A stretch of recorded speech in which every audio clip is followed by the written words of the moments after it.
అత్యుత్తమ ప్లేస్మెంట్స్ తో ఎంఎన్సీ కంపెనీలలో ఉద్యోగమే లక్ష్యమా? ఇంజనీరింగ్ చదవాలనే మీ పిల్లల కలని కేజీ రెడ్డి కాలేజ్ తో నిజం చేసుకోండి.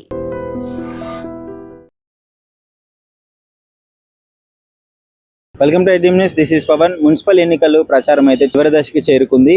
సో ప్రధాన పార్టీలన్నీ వాళ్ళ ప్రచారాన్ని అయితే జోరుగా సాగిస్తున్నారు.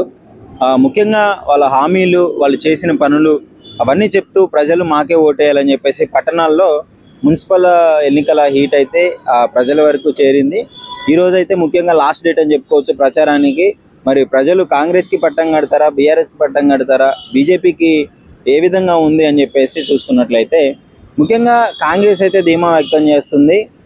ముఖ్యంగా 116, 117 స్థానాలు ఉన్నట్టున్నాయి. అందులో 100 వరకు మేమే గెలుస్తాము, మిగతాది బీఆర్ఎస్ తీసుకుంటుంది.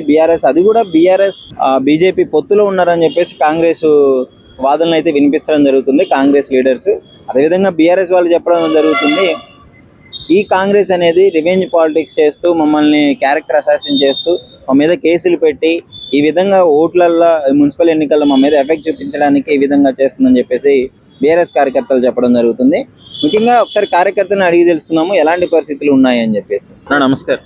హలో, నమస్కారం. ఏంటి మున్సిపల్ ఎలక్షన్లో కాంగ్రెస్ పార్టీ ఎలాంటి ప్రభావితం చూపించబోతుంది? అంటే బీఆర్ఎస్ గతంలో కూడా మేము టోటల్గా మాదే సర్పంచ్ స్థానాలు కూడా మేము గట్టి పోటీ ఇచ్చాము అని చెప్తుంది, అధికారంలో లేకపోయినా. కానీ ఇది ఎలా ఉండబోతుంది? బీఆర్ఎస్ అనే పార్టీ ఈ మున్సిపల్ ఎలక్షన్స్ తర్వాత కనుమరుగు కాబోతుంది. ఎందుకంటే వాళ్ళకు ఉన్న సిట్టింగ్ ఎమ్మెల్యే స్థానాల్లో కూడా వాళ్ళు ఓడిపోతూ ఉన్నారు. కాంగ్రెస్ కార్యకర్తలు కానీ, కాంగ్రెస్ నాయకత్వం కానీ చాలా గట్టిగా పనిచేస్తుంది. ప్రజలు కూడా కాంగ్రెస్ని ఆదరిస్తూ ఉన్నారు. ఇవాళ మీరు రిజల్ట్ చూస్తారు. ఆ రిజల్ట్స్లో దాదాపు 90% కాంగ్రెస్ పార్టీ విజయ డంకా ముగించబోతుంది. ప్రచారం ఈ రోజుతో లాస్ట్ కదా? అవును, ఈ రోజుతో లాస్ట్. మాకు వచ్చిన ఫీడ్బ్యాక్ ప్రకారము దాదాపు 90% కాంగ్రెస్ పార్టీ సీట్లు గెలవబోతూ ఉంది. బీజేపీ, బీఆర్ఎస్ వాళ్ళు లోపట ఫ్రెండ్లీ ఫైట్ చేసుకుంటూ ఇవాళ ఇప్పుడు బయట పడిపోయింది, ప్రజలకు కూడా తెలిసిపోతూ ఉంది. ఇక్కడ ఉన్న స్థానం బీఆర్ఎస్ వాళ్లకు బీజేపీ బీఫామ్లు ఇస్తుంది. అసలు బీఆర్ఎస్ అనేది లేదు, మొత్తం నడిపించేది బీజేపీ చేతిలో కీలుబొమ్మ అయిపోయింది బీఆర్ఎస్. మన కవిత గారు కూడా అదే అంటున్నారు కదా, బీజేపీతో పెట్టుకున్నారు, కలవబోతున్నారు. అదే కదా, అది తెలిసే, ఆ విషయం తెలిసే కవిత గారు బహిరంగంగా బయటకు వచ్చింది. ఇప్పుడు నిజమవుతుంది కదా, ప్రజలు కూడా దీన్ని లైవ్గా చూస్తూ ఉన్నారు. బీఆర్ఎస్కి బీజేపీ సపోర్ట్ చేస్తుంది, బీఆర్ఎస్ క్యాండిడేట్లకు బీజేపీ బీఫామ్స్ ఇస్తుంది. సో వాళ్ళ దొంగ గుట్టు రట్టయిపోయింది, ప్రజల్లో తెలుసుకున్నారు. కాబట్టి కాంగ్రెస్కి అందరు పట్టం కట్టబోతా ఉన్నారు. మరి ఏంటి బీజేపీ బీఆర్ఎస్ అంతర్గతంగా కలిసి ఉంది అని చెప్పి చాలా వరకు వార్తలు వస్తున్నాయి, కాంగ్రెస్ నేతలు కూడా అంటున్నారు. బట్ బీఆర్ఎస్ దాన్ని ఎప్పుడు క్లియర్గా అసలు ఆనవాళ్ళు కూడా కనిపించట్లేదు కదా అలా చేసినట్టు. ఇప్పుడు వాళ్ళు చేసిన తప్పులకు ప్రాయశ్చిత్తం చేసుకోవాల్సిన సమయం ఇది, కానీ వాళ్ళు చేస్తలేరు.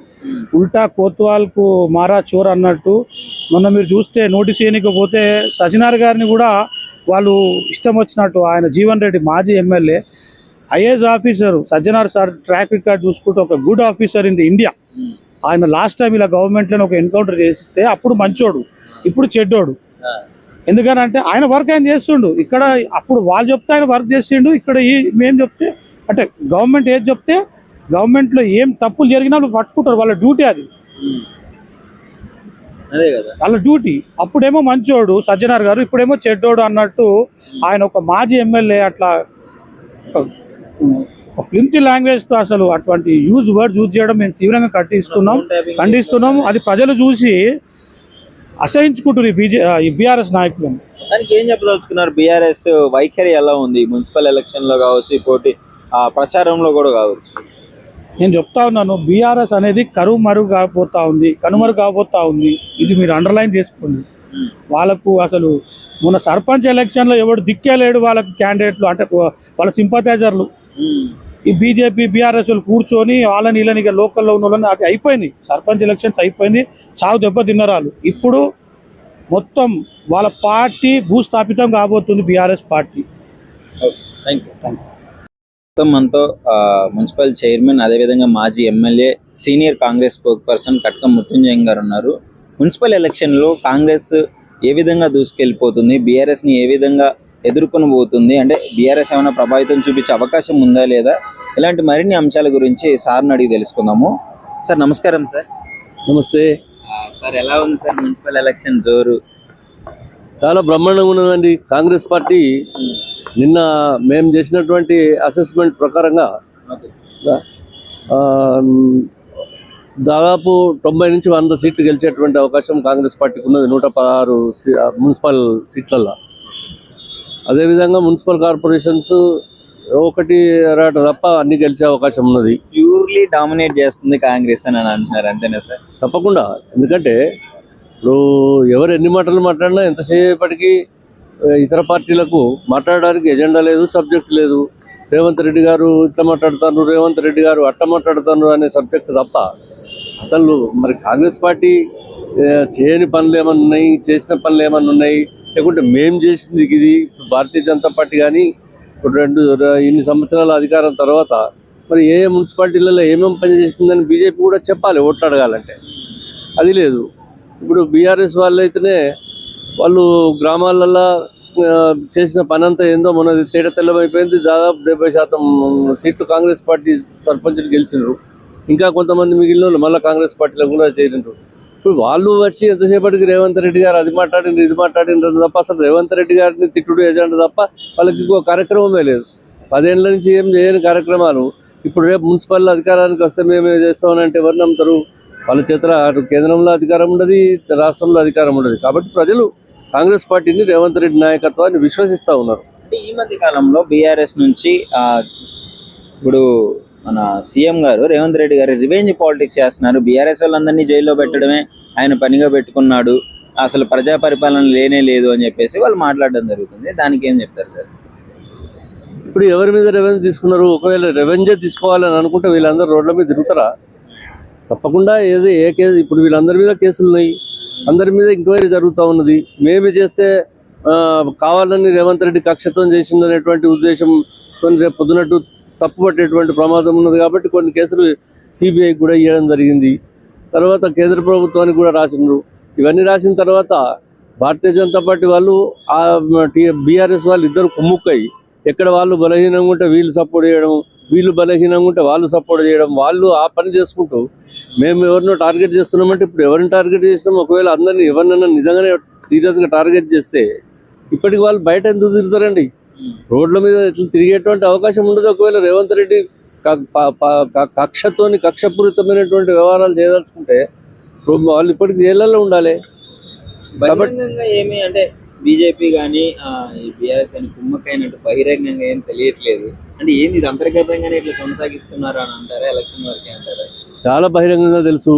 ఎందుకంటే ఆయా మున్సిపాలిటీలలో మీరు చూడండి, కాంగ్రెస్ పార్టీ మేము అన్ని నియోజకవర్గాలలో చాలా సీరియస్గా కంటెస్ట్ చేస్తున్నాం. మేము గెలవడానికి మేము ముందున్నాము, గెలిచే అవకాశాలు ఉన్నాయి. అక్కడ ఏం జరుగుతుందంటే కొన్ని సీట్లలో అయితే కంటెస్టే పెట్టలేదు, అక్కడనో ఇక్కడనో పెట్టకుండా ఇప్పుడు బీజేపీ బలహీనంగా ఉన్న దగ్గర బలహీనమైనటువంటి క్యాండిడేట్ ఉంటే వాళ్ళు అక్కడ బీజేపీ వాళ్ళు టీఆర్ఎస్కి సపోర్ట్ చేస్తారు. తర్వాత టీఆర్ఎస్ బలహీనంగా ఉన్న దగ్గర టీఆర్ఎస్ వాళ్ళు బీజేపీకి సపోర్ట్ చేస్తారు. ఇది జరుగుతూ ఉన్నటువంటి కార్యక్రమం. ఇంకా ఉల్టానట్టు 100 కోట్ల రూపాయలతో మేమేదో కరీంనగర్లో ఎంఐఎంతో కుమ్ముకైనామని చెప్పి మాట్లాడుతుంటే ఎంఐఎం అనేది కాంగ్రెస్ పార్టీకి ఒకప్పుడు మిత్రపక్షం. కాకపోతే ఇప్పుడు వాళ్ళ పోటీ వాళ్ళు చేస్తున్నారు, మన పోటీ మనం చేస్తున్నాం. వాళ్ళకు మాకేం పొత్తులు లేవు. రేపు ఎలక్షన్లలో కౌన్సిలర్లు కార్పొరేటర్లు గెలిచిన తర్వాత ఏం జరుగుతుంది అనేది చెప్పచ్చు. కానీ మమ్మల్ని ఉత్తగా ఎంఐఎం బూత్స్ చూపెట్టి లేకపోతే ఎంఐఎంతో వీళ్ళు కుమ్ముకైనరు కొల్లుడైనరు అనేటువంటి మాటలు చెప్పి ప్రజలను మభ్యపెట్టి రెచ్చగొట్టే పని భారతీయ జనతా పార్టీ చేస్తుంది. అంతే తప్ప వాళ్ళ దగ్గర ఏం ఎజెండా ఉన్నదని నేను అడుగుతా ఉన్నాను. నేను వాళ్ళకి ఎజెండా లేదు. ప్రజలకు ఏం చెప్పాలి? మున్సిపాలిటీలలో ఇవాళ ఏ మున్సిపాలిటీలలోనైతే ఇవాళ బీజేపీ ఓట్లు అడుగుతుందో గత 10 సంవత్సరాల అధికారం నుండి మళ్ళీ ఈ 2 సంవత్సరాలు 12 సంవత్సరాల అధికారం ఉన్న తర్వాత కేంద్ర ప్రభుత్వం నుంచి తెచ్చిన నిధులన్నీ కార్పొరేషన్లకు ఎన్ని నిధులు తెచ్చిండ్రు, ఇప్పుడు గెలిచినటువంటి ఎంపీలు ఏమేమి నిధులు తీసుకొచ్చి కొట్టాడిందనేది చెప్పాలి ప్రజలకు. చెప్పే పరిస్థితి లేదు కదా. ఇవాళ మేము 2 ఏళ్లలోనే చేసినటువంటి కార్యక్రమాలు ఉన్నాయి, ఇంకా చేయవలసినటువంటి చాలా ఉన్నాయి. అవి చేస్తామనేటువంటి విశ్వాసం మా మీద ఇవాళ ప్రజలకు ఉన్నది. తప్పకుండా మాకే ఓట్లు వేస్తారు. సో మొత్తానికి ఏ ఎలక్షన్ అయినా కాంగ్రెస్ గెలుపు దిశగా వెళ్తుంది అని అంటారు? 100%. ఎందుకంటే మేమేదో మోసం చేయాలనో చీటింగ్ చేయాలనో చెప్పినటువంటి విషయాలు కాదు. ప్రజలకు మేము చెప్పినాం నిజమే, వాస్తవాలు. ఇప్పుడు మేము 6 గ్యారంటీల విషయంలో చెప్పినాం, అందులోపల కొన్ని చేసినాం, ఇంకో కొన్ని చేయవలసింది ఉన్నది. ఇప్పుడు మేము పెన్షన్ ఇస్తామని చెప్పినాం, ఇంకా ఇటువంటి కొన్ని కార్యక్రమాలు ఉన్నాయి, అవి చేయవలసినటువంటి అవసరం ఉన్నది. ముందు తప్పకుండా చేస్తాం. మాకు 2 సంవత్సరాలు పూర్తయింది, ఇంకా 3 సంవత్సరాల కాలం మాకు ముందు ఉన్నది. ఇవాళ ప్రజలకు విశ్వాసం ఉన్నది, అవును వీళ్ళు కొన్ని చేసిండ్రు, ఇంకా కొన్ని చేస్తారనేటువంటి నమ్మకం ఉన్నది. నేను బతుకమ్మ చీరలు కావచ్చు, ఇంకొకటి కావచ్చు, అవన్నీ వాళ్ళ ప్రజలలో తీసుకుపోయినాం. మేము ఏదో ఎక్కడో పోయి మీకు తులం బంగారం ఇస్తా అన్నారు, ఏమైందంటే తులం బంగారం మేము 50,000 రూపాయలకు తులం ఉన్నాడు ఇస్తా అంటే ఇవాళ అది 2 లక్షల పైన తులం అయిపోయింది.